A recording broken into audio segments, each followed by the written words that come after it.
ಭಗವದ್ಗೀತೆಯ 2ನೇ ಅಧ್ಯಾಯದ ಆರಂಭದಲ್ಲಿ ಅರ್ಜುನನು ಭಯ, ಶೋಕ ಮತ್ತು ಗೊಂದಲದಿಂದ ತುಂಬಿರುತ್ತಾನೆ.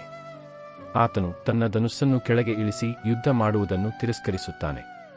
ತನ್ನ ಬಂಧುಗಳು, ಗುರುಗಳು, ಸ್ನೇಹಿತರು ಎದುರಾಳಿಗಳಾಗಿ ನಿಂತಿರುವುದರಿಂದ ಆತನು ತೀವ್ರ ಆಂತರಿಕ ಸಂಕಟಕ್ಕೆ ಒಳಗಾಗಿರುತ್ತಾನೆ.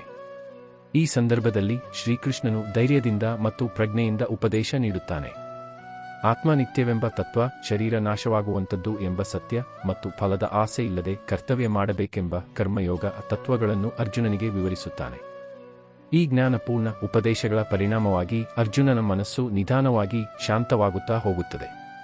ಅಧ್ಯಾಯದ ಅಂತ್ಯದ ವೇಳೆಗೆ ಅವನು ಇನ್ನೂ ಯುದ್ಧಕ್ಕೆ ಸಿದ್ಧನಾಗಿಲ್ಲದಿದ್ದರೂ ಅವನ ಗೊಂದಲ ಕಡಿಮೆಯಾಗಿರುತ್ತದೆ ಮತ್ತು ಆತನು ಕೃಷ್ಣನ ಮಾತುಗಳಿಗೆ ಮತ್ತಷ್ಟು ಮನಪೂರ್ವಕವಾಗಿ ಕೇಳಲು ಸಿದ್ಧನಾಗುತ್ತಾನೆ. ಇದು ಆತ್ಮಜ್ಞಾನದ ಪಥದ ಪ್ರಾರಂಭವಾಗಿದೆ. ಭಗವದ್ಗೀತೆಯಲ್ಲಿರುವ ಆತ್ಮ ನಿತ್ಯ ಎಂಬ ತತ್ವವು ಶರೀರ ನಾಶವಾದರೂ ಆತ್ಮವೀಗ ಬದುಕುತ್ತದೆ ಎಂಬ ಭಾವನೆಯನ್ನು ಹೊಂದಿದೆ. ಆತ್ಮ ಶಾಶ್ವತ, ಅವಿನಾಶಿ ಮತ್ತು ಅವ್ಯಭಿಚಾರಿ. ಇದನ್ನು ನವಯುಗದ ದೃಷ್ಟಿಕೋನದಲ್ಲಿ ನೋಡಿದರೆ ಇದೊಂದು ಆತ್ಮಸ್ಥೈರ್ಯ ಮತ್ತು ಶ್ರದ್ಧೆಯನ್ನು ತುಂಬುವ ಸಂದೇಶವಾಗಿದೆ. ಮರಣ ಅಥವಾ ನಾಶ ಭಯವಿಲ್ಲದೆ ಬದುಕುವುದು ಸಾಧ್ಯವಾಗುತ್ತದೆ. ನಾವು ಶಾಶ್ವತ ಆತ್ಮಗಳೆಂಬ ಅರಿವಿನಿಂದ ಸಾವು, ಬದಲಾವಣೆ ಅಥವಾ ಕಳೆವಿಗಿಂತ ಮೇಲಿರುವ ಶಾಂತ ಮನಸ್ಸನ್ನು ಸಾಧಿಸಬಹುದು. ಇದರಿಂದ ಮಾನವೀಯ ಮೌಲ್ಯಗಳು, ಸಮಾನತೆ ಮತ್ತು ಸಹಾನುಭೂತಿ ಹೆಚ್ಚು ಬೆಳೆದು ಬರುತ್ತವೆ. ಎಲ್ಲ ಜೀವಿಗಳಲ್ಲಿಯೂ ದೇವತ್ವವಿದೆ ಎಂಬ ಭಾವನೆ ಸಮರಸತೆಯ ಜೀವನದತ್ತ ನಮ್ಮನ್ನು ಕರೆದೊಯ್ಯುತ್ತದೆ. ಅರ್ಜುನನು ಶೋಕದಿಂದ ಮತ್ತು ಸಂಬಂಧದ ಭಾವನೆಯಿಂದ ಮುಚ್ಚಲ್ಪಟ್ಟಿದ್ದರೂ ಕೃಷ್ಣನು ಆ ಭಾವನೆಗಳಿಗೆ ಮಟ್ಟು ಹಾಕುತ್ತಾನೆ. ಆತನು ಅರ್ಜುನನಿಗೆ ಸ್ಮರಿಸುತ್ತಾನೆ, ನೀನು ಕ್ಷತ್ರಿಯನು, ನಿನ್ನ ಧರ್ಮವೇನೆಂದರೆ ನ್ಯಾಯಕ್ಕಾಗಿ ಹೋರಾಡುವುದು. ಧರ್ಮವನ್ನು ತ್ಯಜಿಸುವುದರಿಂದ ಮಾತ್ರವಲ್ಲದೆ ಮಾನಸಿಕ ಪತನವೂ ಸಂಭವಿಸುತ್ತದೆ. ಕೃಷ್ಣನು ಸ್ಪಷ್ಟವಾಗಿ ಹೇಳುತ್ತಾನೆ, ನಿಜವಾದ ಧರ್ಮವು ನಿರ್ಲಿಪ್ತ, ನಿರ್ನಾಮ ಕಾರ್ಯವಾಗಿದೆ.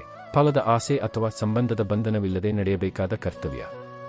ಅದರ ಮೂಲಕ ಅರ್ಜುನನಿಗೆ ಧರ್ಮವು ಭಾವನೆಗಳಿಗಿಂತ ಮೇಲಾಗಿದೆ ಎಂಬ ಸಂದೇಶವನ್ನು ಶ್ರೀಕೃಷ್ಣನು ಬಲವಾಗಿ ಒತ್ತಿ ಹೇಳುತ್ತಾನೆ. ಕರ್ಮಯೋಗ ಎಂದರೆ ಫಲದ ಆಸೆ ಇಲ್ಲದೆ ಕರ್ತವ್ಯವನ್ನು ನಿರ್ವಹಿಸುವ ತತ್ವ. ಶ್ರೀಕೃಷ್ಣನು ಹೇಳುತ್ತಾರೆ, ನೀನು ಕರ್ಮವನ್ನು ಮಾಡು, ಆದರೆ ಅದರ ಫಲದ ಮೇಲೆ ನಿನ್ನ ಹಕ್ಕಿಲ್ಲ. ಉದಾಹರಣೆ, ಶಿಕ್ಷಕನು ವಿದ್ಯಾರ್ಥಿಗಳಿಗೆ ಬೋಧನೆ ಮಾಡುತ್ತಾನೆ, ಪ್ರಶಂಸೆಗಾಗಿ ಅಲ್ಲ, ತನ್ನ ಕರ್ತವ್ಯಕ್ಕೆ ನಿಷ್ಠೆಯಿಂದ. ವೈದ್ಯನು ತಾನು ಪಡೆಯುವ ಸಂಬಳವಿಲ್ಲದಿದ್ದರೂ ಸೇವಾ ಮನೋಭಾವದಿಂದ ರೋಗಿಗಳನ್ನು ಚಿಕಿತ್ಸೆ ಕೊಡಿಸುತ್ತಾನೆ. ಈ ತತ್ವದಿಂದ ನಾವು ದೆಸೆಯಿಂದ ಮುಕ್ತರಾಗುತ್ತೇವೆ, ಮನಸ್ಸು ನಿರಾಶೆ, ಗರ್ವದಿಂದ ಮುಕ್ತವಾಗುತ್ತದೆ ಮತ್ತು ಆತ್ಮಶುದ್ಧಿಯ ದಾರಿಯತ್ತ ಸಾಗಬಹುದು.